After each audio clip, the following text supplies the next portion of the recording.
Oh ya, saya ini dari kepala sekolah SMP 03 Batu Macan.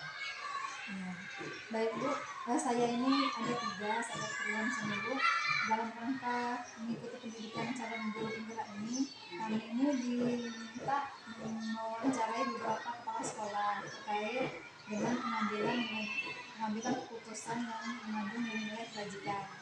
Nah, selama Ibu menjadi kepala sekolah, adakah masalah atau kasus yang membuat Ibu menjadi dilema dalam mengambil keputusan? Kalau ada, bolehkah Ibu menceritakannya kepada saya?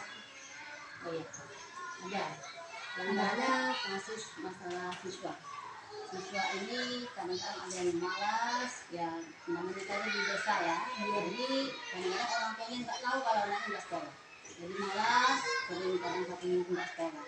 Kalau mau menurut peraturan sekolah, ya memang kan sudah bisa kita ambil dan berhentikan ya kalau sudah malas. Tapi karena ya namanya kita hadapi, kita panggil, kita nasihati ya. Jadi kalau seandainya kita berhentikan, kita bingung kan, bagaimana nasib anak ini. Mau dipertahankan itu kita bingung. Kenapa? Nanti takutnya yang siswa yang lain akan ikut-ikutan. Jadi di situ satu dilema. Nah, kalau saat Ibu menghadapi dilema seperti tadi, nah itu keputusan apa yang Ibu ambil?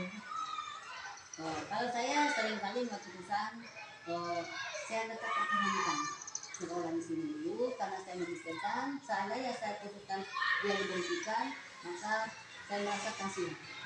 Dimana siswa itu akan sekolah. Nah, jadi saya pertahankan di sini supaya dia tetap kita didik Demi masa depan dan ya, masa peduli. Masa depannya kita mikir bagaimana dia selanjutnya kalau dia sudah berhenti sekolah. Sementara sekolah kita ini kan wajib belajar kan sampai ke jenjang SMP. Sementara dia masih SD, kalau kita berhentikan gimana dia mau melanjutkan? Siapa tahu ke depannya dia bisa berubah. Ya benar sekali Bu, solusi sekali, bagus sekali solusi yang Ibu berikan. Nah, dari modul yang saya pelajari itu kan ada dua jenis Bu ya, dilematika dan rujukan moral. Nah, bagaimana Ibu mengidentifikasi dilema etika atau rujukan moral dalam kasus yang pernah Ibu hadapi? Ya, kalau dilema etika yang seperti yang saya lakukan tadi ya, termasuk dilema etika ya, kita mempertimbangkan ya tentang siswa itu tadi karena menurut hati nurani kita bahwa itu merasa kasihan. Kalau yang rujukan itu kalau dia tuh sudah melanggar ke hukum misalnya. Kalau kita kalau melanggar hukum itu termasuk kepada dilema rujukan. Berarti kalau dia tidak hukum masih dilema etika ya. Nah kemudian berarti seperti kasus cerita yang Ibu ceritakan tadi itu termasuk dilema etika ya, karena mempertahankan anak demi masa depannya. Kalaupun Ibu menghentikan juga itu termasuk benar gitu ya, karena dilema etika tadi benar lawan benar.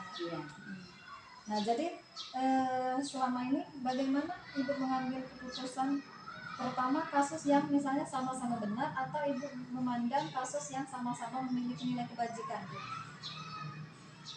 Ya, kita mengadakan konfirmasi dulu dengan guru pertamanya wali kelasnya. Kalau ini SD kan belum ada BP ya, tapi ada wali kelas ya. Jadi kita panggil wali kelas, kemudian kita panggil wali siswanya.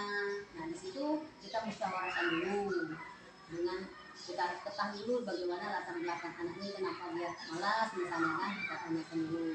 Nah itu baru kita mengadakan suatu rapat dengan guru misalnya itu ya. Nah, kalau misalnya dalam mengambil keputusan itu Ibu lebih mendahulukan yang mana Bu? Apakah lebih memilih nilai kebajikannya atau lebih ke nilai kebenarannya?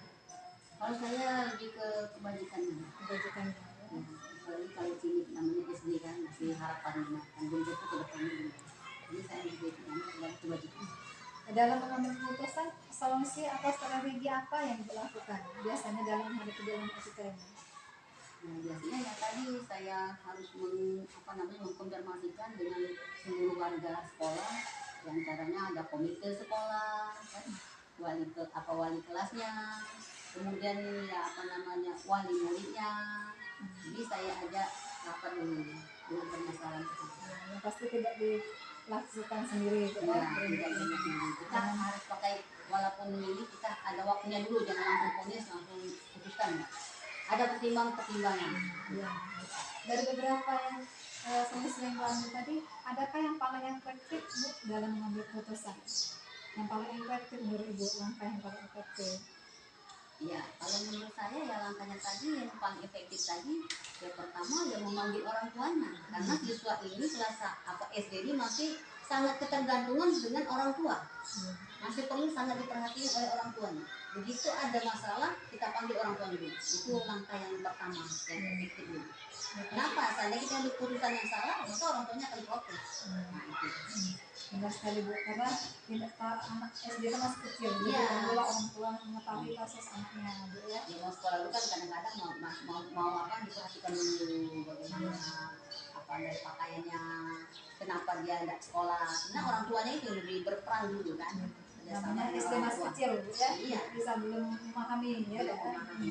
Nah dalam mengambil keputusan jalan etika itu, adakah tantangan yang Bu hadapi?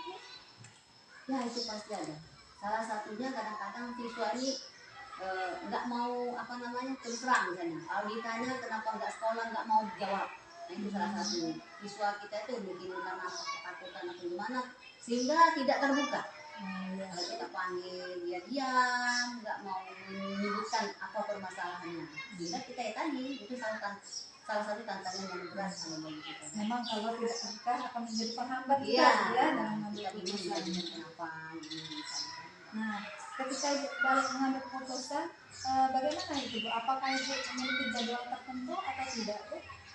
Tidak punya, nggak ada jadwal. Begitu ada masalah, langsung kita adakan suatu langkah-langkah untuk mengambil keputusan. Langsung diselesaikan. Langsung diselesaikan. Kecuali mungkin masalah yang pelik Bu atau yang sulit. Oh iya, apapun masalah kita harus cepat selesaikan. Nah, ketika mengambil keputusan, apakah itu Ibu sendiri atau ada pendukung atau orang-orang sekitar Ibu yang mempermudah Ibu dalam mengambil keputusan? Ya, alhamdulillah jelas ada. Kenapa? Ya di sini guru-gurunya alhamdulillah kita ini kerjasamanya kuat. Jadi begitu ada masalah siswa satu, mereka sangat mendukung. Apa kita kan musyawarah dulu mana yang terbaik, ada pendapat-pendapat dari teman-teman sehingga bisa selesai gitu. Berarti kerjasama. Kerjasama. Kemudian ini pertanyaan terakhir Bu ya. Kira-kira dari pengambilan keputusan itu apa pembelajaran yang Ibu bisa ambil? Dari pengambilan keputusan ini dan dari masalah-masalah ini, yang pelajaran dapat saya ambil, pertama saya memberikan edukasi kepada guru-guru juga supaya siswa kita ini karena Inggris masih sangat diperhatikan ya, baik dia di luar sekolah maupun di dalam lingkungan sekolah masih ada peran guru juga, supaya kita mengetahui betul dan harus ada kerjasama dengan wali siswa. Di antaranya kalau sekarang kan kita sudah zaman apa namanya IT ya, seluruh wali kelas suruh saya apa namanya pakai ada WA group semua. Nah itu ya salah satunya itu kita supaya lebih mudah untuk memantau siswa-siswa kita. Jadi begitu dia apa namanya ada masalah, oh kenapa tidak sekolah, misalnya kita bisa mantau orang tuanya, panggil yang apa terdekat ya. Itu salah satu pelajaran supaya kita bisa memantau apa kegiatan siswa kita. Yang pasti ini Bu ya, berrelasi dengan baik dengan Iya. sekitar Bu ya. Jadi wali kelas itu harus benar-benar perhatikan siswanya itu, jangan sampai kita apa namanya istilahnya dianggap hanya mengajar gitu kan. Jadi harus mendidik itu baik di dalam maupun di luar. Jadi kita bukan hanya bukan hanya di dalam kelas, tapi pun di masyarakat pun kita bisa. Berarti lebih bekerja sama dengan baik dengan sekitar, Iya. relasi baik dan peduli dengan termasuk juga dengan lingkungan sekolahnya. Jadi guru harus istilahnya sosialnya tinggi. Terima kasih Bu, saya rasa cukup wawancara kita hari ini. Terima kasih atas waktunya. Saya akhiri, wassalamualaikum warahmatullahi wabarakatuh. Waalaikumsalam warahmatullahi wabarakatuh.